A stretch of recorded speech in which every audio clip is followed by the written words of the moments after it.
graça de nosso Senhor Jesus Cristo, o amor de Deus Pai e a comunhão do Espírito Santo esteja com todos vocês hoje e sempre. Amém. No texto que a gente leu hoje do Evangelho, aparece no versículo 17, deixa eu abrir a Bíblia aqui, vocês podem abrir também. No versículo 17, pois Deus mandou o seu Filho para salvar o mundo e não julgá-lo. A gente fica ali em João 3,16 e quase nunca lê nem os versículos anteriores e nem os posteriores, ou pelo menos a gente não memoriza eles. Parece que aquele capítulo de João 3 só tem o versículo 16, porque Deus amou o mundo, a versão anterior a gente sabia bem de cor, né? Porque Deus amou o mundo de tal maneira que deu o seu Filho unigênito, para que todo que nele crê não morra, mas tenha vida, ou não pereça, mas tenha vida eterna. Não morra já é na nova tradução. Que o Filho do Homem não veio para julgar. Aí me veio à mente essa frase que está ali na tela. Eu não julgo, faria o mesmo. Vocês notaram que essa frase se popularizou nos últimos tempos? Muito se repetiu. Quando alguém faz alguma coisa que a gente até acha engraçado, ou acha irônico, ou acha qualquer opinião que a gente tenha, aí alguém no grupo diz, olha, não julgo, eu faria o mesmo. Quer dizer, se eu faço o mesmo, eu não tenho direito a julgar. Essa é a ideia. Eu fui procurar na internet, por que isso se popularizou, é uma música. Tem uma música com essa frase. Uma música de péssima qualidade, diga-se de passagem, mas é uma música. Tem gosto para tudo nesse mundo. Mas Jesus não faria o mesmo. Então por que ele não julga? Por que ele não julga? Fiquem com essa informação. A gente vai falar disso no final. Mas eu quero destacar textos bíblicos. Tem tempo que a gente não faz isso. Pegar textos bíblicos e deixar que eles mesmos falem. A gente tenta explicar sempre os textos bíblicos, mas muitas vezes eles precisam falar. E eu peguei o versículo 16 e dividi palavras e às vezes trechos. Começar ali no porque Deus. Romanos 5,8 diz, mas Deus nos mostrou o quanto nos ama. Cristo morreu por nós quando ainda vivíamos em pecado. A iniciativa foi de Deus. Não foi porque eu sou bonzinho, porque eu tenho boas qualidades. Maria, a mãe do Salvador Jesus, não foi escolhida porque era uma boa moça. Ela estava nos desígnios de Deus. Claro, certamente era uma boa moça. Mas não foi por qualidades dela que ela foi escolhida para ser a mãe do Salvador. Assim nós não somos escolhidos para a salvação por méritos nossos. Esse mérito parte de Deus. E Ele não esperou muito para nos prometer a salvação. Quando o primeiro casal caiu em pecado, o que é que Deus faz? Gênesis 3 é a queda em pecado. No versículo 15, na condenação de Satanás, ele diz assim, eu farei com que você e a mulher sejam inimigas uma da outra, e assim também serão inimigas a sua descendência e a descendência dela. Esta esmagará a sua cabeça e você picará o calcanhar da descendência dela. Aqui tem gente que não gosta dessa tradução de descendência. Porque o descendente, que era na versão anterior que a gente usava da Bíblia, esse aponta para Jesus diretamente. O descendente. Mas aqui a gente tem a profecia da crucificação, da nossa salvação. O que é uma ferida na cabeça? Pensa assim, vocês estão sentados na beira de uma estrada, sentados na calçada, com a perna para o meio da calçada, vem um carro desgovernado e passa por cima do calcanhar de vocês. Vai doer. Muito, possivelmente. Talvez tenha que amputar o pé. Mas o quê? Colocar uma prótese, de repente, tem umas que parecem até o pé de verdade hoje em dia. Agora, imagine essa mesma cena, só que em vez de o carro passar no pé de vocês, ele passa em cima da cabeça. Como é que trata isso? Não dá para cortar o pescoço e implantar outra cabeça. Aqui a gente tem a figura de quando Jesus está morrendo na cruz, é uma ferida no calcanhar. 3 dias depois ele está ressuscitado, porque ele venceu a morte. Já Satanás está derrotado de uma vez por todas. Ele pode nos tentar, ele vai querer nos levar ao pecado, é só o que resta para ele, porque ele já está condenado. Mas ele está condenado. Então, a atitude de nos salvar vem de Deus. E aqui vem a próxima palavra do versículo, é amou. Outro verbo que está no passado e a gente tem na voz passiva, porque foi Deus quem nos amou. E amou de tal maneira, a gente vai ver daqui a pouco. 1 João 4, 9 e 10, foi assim que Deus mostrou o seu amor por nós. Ele mandou o seu único Filho ao mundo para que pudéssemos ter vida por meio dele. E o amor é isto, não fomos nós que amamos a Deus, mas foi Ele quem nos amou e mandou o seu Filho para que, por meio dele, os nossos pecados fossem perdoados. E ainda Romanos 8, 32, porque ele nem mesmo deixou de entregar o seu próprio Filho, mas o ofereceu por todos nós. Se ele nos deu o seu Filho, será que não nos dará também todas as coisas? O amor de Deus nos oferece todas as coisas. E todas as coisas não está num nível tão baixo quanto as coisas desse mundo. É esperar muito pouco de Deus, esperar bênçãos materiais somente. Deus pode abençoar-nos materialmente? Pode e quer. Prova disso é que todo mundo aqui está de roupa. Todo mundo comeu ontem, talvez não o que gostou, talvez já comeu muito até hoje. Já está pensando no café e pensa assim, meu Deus, tem que economizar no almoço agora. Deus tem nos abençoado, pode nos dar todas as coisas, mas quando aqui fala todas as coisas, Ele está apontando para a vida eterna. Deus quer nos dar e quer dar a todas as pessoas a salvação eterna. Nós fomos no porquê Deus amou o mundo. E o mundo na Bíblia, às vezes, tem mais de um significado.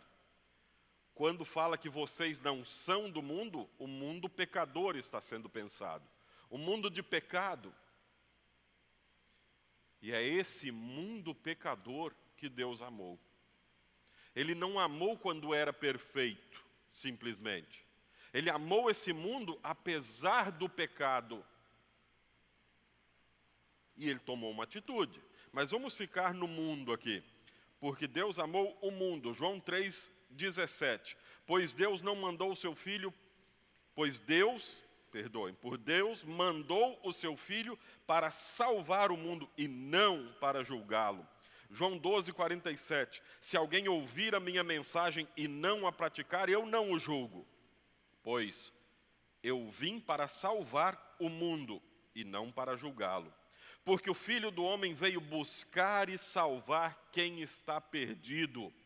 E nós, esse foi Lucas 19:10 e 1 João 4,14, e nós vimos e anunciamos aos outros que o Pai enviou o Filho para salvar o mundo. Mas nós muitas vezes queremos que o mundo se exploda. Ah, não gosta de mim? Que se exploda. Ah, não é do meu time de futebol? Que se exploda. Não é do meu partido, que é o que mais está na moda agora? Que se exploda. Não gosta das mesmas coisas que eu? Estou nem aí. Não quero na minha igreja também. Vocês já imaginaram se a nossa salvação dependesse da gente gostar dos outros e dos outros gostarem de nós? Como seria mais difícil? Vocês já imaginaram se a nossa salvação dependesse de Deus gostar daquilo que a gente faz? Daquilo que a gente pratica? Deus amou esse mundo pecador e arrumou um jeito para ele. Deu uma solução. E logo a seguir vem a palavra, Deus amou o mundo tanto. Eu quis ficar nessa palavra porque tem alguns versículos que expressam isso para mim. É de uma tal maneira, é de tal forma, é tanto. Não dá para explicar. Isaías 49:15. O Senhor responde: será que uma mãe pode esquecer o seu bebê? Será que pode deixar de amar o seu próprio filho? Mesmo que isso acontecesse, eu nunca esqueceria de vocês. Deus diz, se uma mãe amorosa conseguisse esquecer seu filho, eu não esqueço vocês. Salmo 103:13. Como um pai trata com bondade os seus filhos, assim o Senhor é bondoso para aqueles que o temem. Amou tanto que não é explicável. O amor a ponto de falar para o filho dele, falou, você vai e morre por essa gente. Se fosse nós, falou para mim, você vai lá e morre por essa gente. Sai fora. Isso aí, arruma uma coisa melhor para eu morrer, porque por isso aí não dá não. Se sou eu pensando, mas graças a Deus não era eu, era Jesus, que foi obediente até a morte, e morte de cruz, diz a palavra de Deus. Porque Deus amou o mundo tanto, que deu o seu único filho. João 1,14. A palavra se tornou um ser humano e morou entre nós, cheia de amor e de verdade, e nós vimos a revelação da sua natureza divina, natureza que ele recebeu como filho único do Pai. Segundo Tessalonicenses 2,16, que o próprio Jesus Cristo, nosso Senhor e Deus, o nosso Pai, que nos ama e que na sua bondade nos dá uma coragem que não acaba e uma esperança firme. O versículo segue para trazer esperança e consolo para outras pessoas. Mas aqui nós queremos ficar no único Filho de Deus que desceu por nós, se encarnou pelo Espírito Santo, por meio da Virgem Maria, foi feito homem, credo niceno, a gente hoje confessou o credo apostólico, veio por nós, e não veio para uma tarefa fácil não. Vocês que educam filhos, sabem como é difícil educar outro ser humano. Quanta responsabilidade precisa. Você que quer ensinar seu filho pequeno a fazer oração, quando é que tem que começar? Se possível, já no hospital, quando ele nascer. Aí depois você vai ficar do lado do berço dele e vai orar com ele. Quando ele começar a falar algumas palavras, você vai começar a ensinar orações para ele. Você vai gastar minutos preciosos do seu sono para estar junto com seu filho orando de noite. Você vai estar morrendo de sono, mas você vai ver a importância de ensinar o caminho da salvação para aquela criança. Não, deixa que quando crescer decide. Deixa para ver. O que é que acontece? A gente teve essa experiência. Nossas duas filhas, agora uma já está praticamente adulta, a outra é adolescente. E eu lembro bem que a Irene orava o Pai Nosso com a Sara todas as noites, antes dela dormir. Era cedo que ela dormia, sempre dormiu cedo. Aí um dia a Irene foi orar o Pai Nosso para ela, ela falou assim, eu sei fazer. A Irene falou, não sabe não, filha. Eu sei, foi então faz. Ela fez o Pai Nosso todinho. A gente acha que não estão aprendendo as coisas boas e as ruins também. Então, nós precisamos falar desse único Filho de Deus, aquele que veio trazer a salvação para nós, porque todo aquele que nele crê, segue o versículo, João 3,18 diz, aquele que crê no Filho não é julgado, mas quem não crê já está julgado porque não crê no único Filho de Deus. João 5,24, eu afirmo a vocês que isto é verdade. Quem ouve as minhas palavras e crê naquele que me enviou, tem a vida eterna e não será julgado, mas já passou da morte para a vida. Como é que é essa história de não será julgado, se a gente sabe que vai ter um julgamento? Como é que é essa história? Quem crê não será julgado. Quem não crê já está julgado. É porque não vai ser um julgamento tipo esses que a gente vê em filme americano, porque o julgamento no Brasil é diferente daquilo que a gente vê na televisão. Mas a gente vê no filme americano, lá a gente tem testemunhas de acusação, testemunhas de defesa, a gente tem um promotor de justiça, advogados de defesa, um juiz, e daí ali vão se apresentando provas, etc, etc. É basicamente isso que a gente vê em filmes de julgamento. A gente tem essa imagem do julgamento eterno. A gente tem até isso no filme O Alto da Compadecida. A gente tem o ator lá fazendo o papel de Jesus Cristo, Maria fazendo o papel de uma defensora das vítimas que estão ali, quase uma advogada de defesa. O diabo é o promotor público, quer condenar todo mundo. Não sei se vocês já viram esse filme. Então a gente imagina o julgamento final como isso, mas não vai ser isso. No julgamento final não serão apresentadas provas e contraprovas, porque quem parte desse mundo crendo em Cristo já vai para o céu. Não vai ser julgado. Julgamento aqui, eu posso dizer, é sinônimo de condenação. Troquem a palavra julgado por condenado no texto bíblico para vocês perceberem como muda e dá uma clareza. Eu vou ler aqui o João 3,18. Aquele que crê no Filho não é condenado, mas quem não crê já está condenado porque não crê no Filho único de Deus. É esse o sentido desta palavra aqui. Então todos nós teremos que aparecer diante de Deus para julgamento, mas não vai ser condenado quem crê no Filho único de Deus. O versículo termina, não morra, mas tenha a vida eterna. Atos 16:13, eles responderam, creia no Senhor Jesus e você será salvo, você e as pessoas da sua casa. Lembra dessa história? O cara estava para se matar, aí Paulo diz assim, olha, não faça isso, não se mata, a gente está aqui, não fugiu. Ele, impressionado com essa atitude deles, de fé, diz que quer também ter essa mesma fé. Como é que eu faço para ter essa mesma fé? Creia no Senhor Jesus e você será salvo.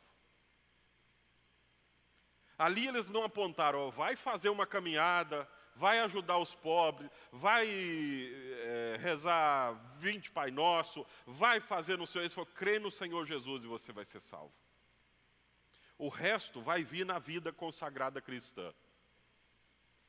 Para a salvação, creia no Senhor Jesus e você será salvo. João 6,40, pois a vontade do meu Pai é que todos os que veem o Filho e creem nele tenham a vida eterna. E no último dia eu os ressuscitarei. João 3,36, por isso quem crê no Filho tem a vida eterna. Porém, quem desobedece ao Filho nunca terá a vida eterna, mas sofrerá para sempre o castigo de Deus. E João 11:25, então Jesus afirmou, eu sou a ressurreição e a vida, quem crê em mim, ainda que morra, viverá. Na Bíblia também, como eu disse antes, que tem mais de um sentido para a palavra mundo, tem mais de um sentido para a morte também. Nós nascemos mortos espiritualmente. Pela fé ganhamos vida. A gente pode estar na primeira morte, que é essa separação de Deus. A segunda morte, todo mundo vai passar. A menos aqueles que estiverem vivos quando Jesus vier. O resto, todo mundo vai passar pela segunda morte. Pode ser um acidente de carro, pode ser um afogamento, pode ser ataque cardíaco, Covid, pneumonia, gripe. Pode ser muita coisa. Todo mundo vai passar pela segunda morte. A terceira, a condenação eterna. Ser lançado no inferno para a condenação eterna é a terceira morte. Esta, apenas os que não creem em Jesus Cristo passarão. Vai ser muita gente, mas apenas estes. Aquele que crê em Jesus Cristo passou pela primeira morte. já foi pelo santo batismo, pela fé, trazido à vida. Vai passar pela segunda morte. Todos nós vamos. Mas não vai passar pela terceira. A gente vai para a vida eterna. E João 3,17, que está no nosso texto ali, diz, e eu quero repetir o que já foi lido: pois Deus mandou o seu Filho para salvar o mundo e não para julgá-lo, que é o nosso tema aqui. Quanto que as pessoas têm julgado umas às outras? Mesmo quem diz essa frase aí, ela vai dizer para amigos. Porque para alguém que ela não gosta, ela vai falar mal. Ela vai julgar. Ela vai dizer isso, aquilo outro. E aqui não tem nada a ver com a outra palavra que é modinha, que é empatia. Ter empatia virou sentido de aceita qualquer coisa. A pessoa tem uma conduta condenável, mas você precisa ter empatia. Quer dizer, não fala nada, cala a boca, sai fora. Nós não fomos postos nesse mundo para ter empatia. Até porque empatia pode ser falsa. Empatia, simpatia, antipatia. Tem mais uns tantos de empatia. Nós estamos nesse mundo para ser misericordiosos. As pessoas que estão em pecado, ou no exemplo que eu dei, numa vida de algo reprovável, elas não precisam da nossa empatia, elas precisam do nosso amor e da nossa misericórdia. A nossa compaixão, para às vezes até apontar onde é que está errado, para que esta pessoa tenha oportunidade de salvação, sem emitir julgamentos. Deixa que Deus julga. A gente, quando começa a emitir julgamentos, não, essa pessoa, já imaginou uma desgraça dessa na minha igreja? Perdoa a palavra aqui, mas eu acho que muita gente diria isso. Jesus veio buscar quem? As ovelhas perdidas. Ele veio buscar o que estava longe. Ele veio buscar você e eu. E todo mundo que está aí fora ainda. A gente não precisa julgar ninguém. A gente precisa falar do amor, da misericórdia para todas essas pessoas. Como eu disse ali antes, a palavra julgado pode ser substituída por condenado. Então, aquele que crer em Jesus Cristo não vai ser condenado. Aquele que não crê já está condenado, porque não há salvação em nenhum outro que não seja Jesus Cristo. E quem crê em Deus Pai e não crê em Deus Filho e Deus Espírito Santo, não crê no Deus verdadeiro, o próprio Jesus disse: quem vê a mim, vê o Pai. A nossa fé é simples. O nosso trabalho é simples. Até porque quem nos acompanha nessa obra é o Espírito Santo. E é Ele que tem o trabalho de fazer as pessoas crerem. Então não julguemos, falemos de Cristo a todas as pessoas. O Espírito Santo se encarregará de convencê-las de que a salvação é somente por Cristo. Que Deus nos abençoe nessa maravilhosa tarefa de salvar o mundo. Amém. E a paz de Deus, que ninguém consegue entender, guarde o coração e a mente de vocês em Cristo Jesus para a vida eterna. Amém.